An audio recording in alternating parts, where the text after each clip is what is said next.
देखील शौर्य दिनानिमित्त तुम्ही काही कार्यक्रमाचं आयोजन करण्यात आलेलं आहे. यावेळी कार्यक्रमाचे प्रमुख पाहुणे कोण असतील, महाराष्ट्रातून कोण येणार आहे, हरियाणातून कोण असणार? 14 जानेवारी 1761ला पानिपतचं तिसरं युद्ध झालं. हे युद्ध मराठे आणि अहमदशाह अब्दाली याच्यामध्ये झालं. मराठे पुण्यातून पानिपतला लढाईसाठी आले होते, तर अहमदशाह अब्दाली अफगाणिस्तानहून हिंदुस्थानला लुटण्यासाठी आला होता.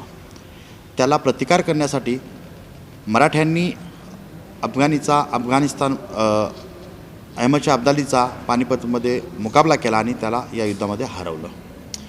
या युद्धाला 263 वर्ष पूर्ण होत आहेत. म्हणून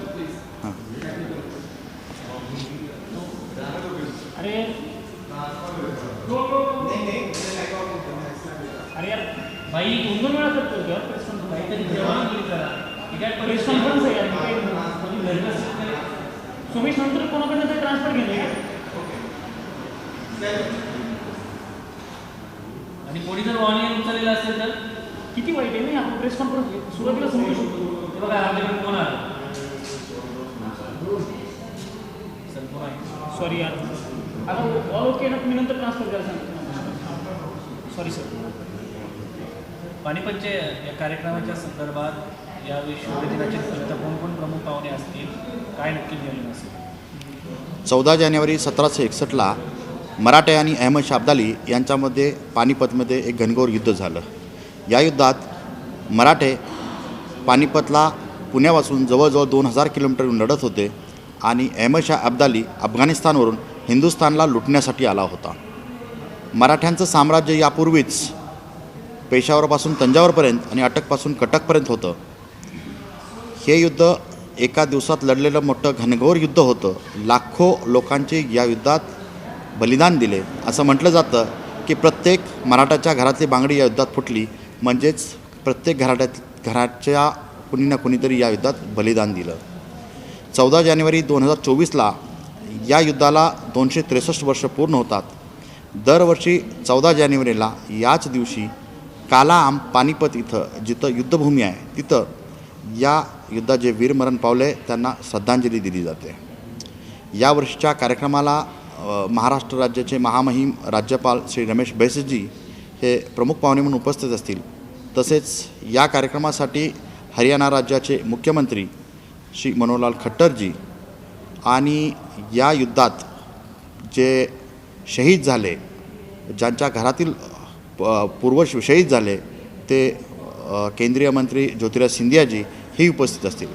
तसेच केंद्रीय रेल्वे कोल खनन राज्यमंत्री श्री रावसाहेब दानवेजी, विनोद तावडेजी हेही या कार्यक्रमाला असतील.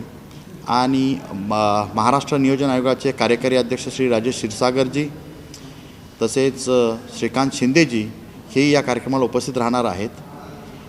इंडियन ऑइलकडून या स्मारकासाठी 20 करोडचा भरघोस निधी दिल्याबद्दल श्री इंडियन ऑइलचे चेअरमन श्रीकांत महादेव वैद्यजी यांचा विशेष सन्मान केला जाणार आहे. आणि दरवर्षीप्रमाणे या युद्धकलेत ज्या वापरलेले कौशल्य आहेत, लाठीकाठी वेगवेगळ्या त्या पद्धतीचं आम्ही सर्व या ठिकाणी प्रदर्शन करू.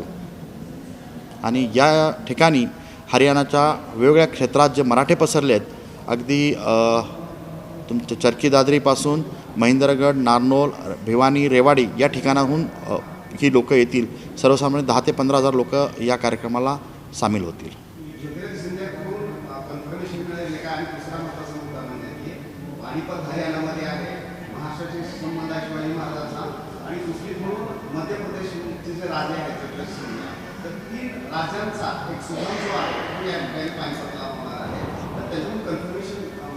अगदी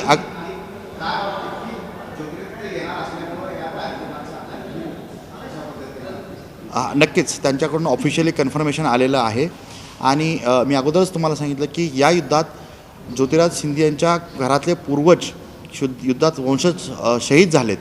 आणि सर्वात अगोदर महाजी शिंदेंनी बरोबर युद्धाच्या 10 वर्षानंतर नजीबुद्दौलाने हे युद्ध घडवून आणलं.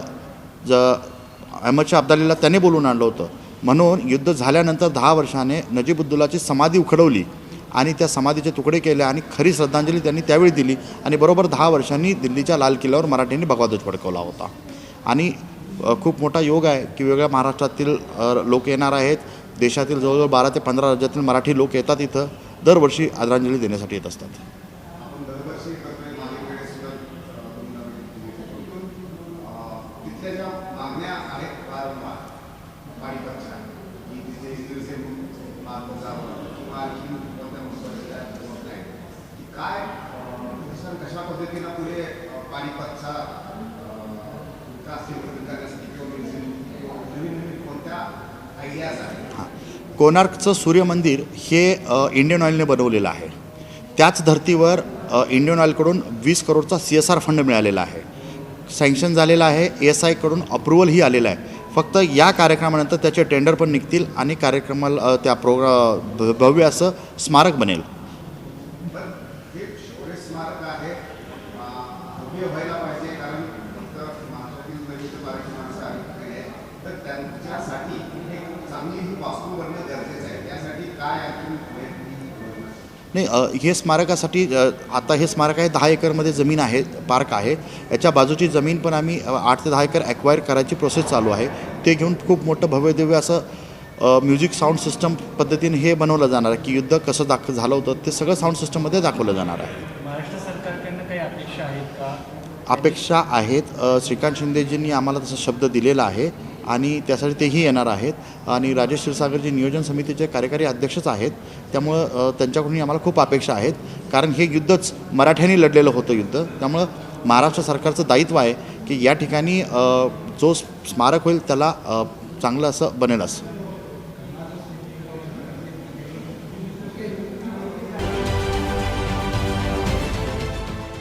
देश विदेशातील प्रत्येक घडामोडींचे लाईव्ह अपडेट मिळवण्यासाठी आता साम टीव्हीच्या सर्व सोशल मीडिया प्लॅटफॉर्मला लाईक, फॉलो आणि सबस्क्राईब करा.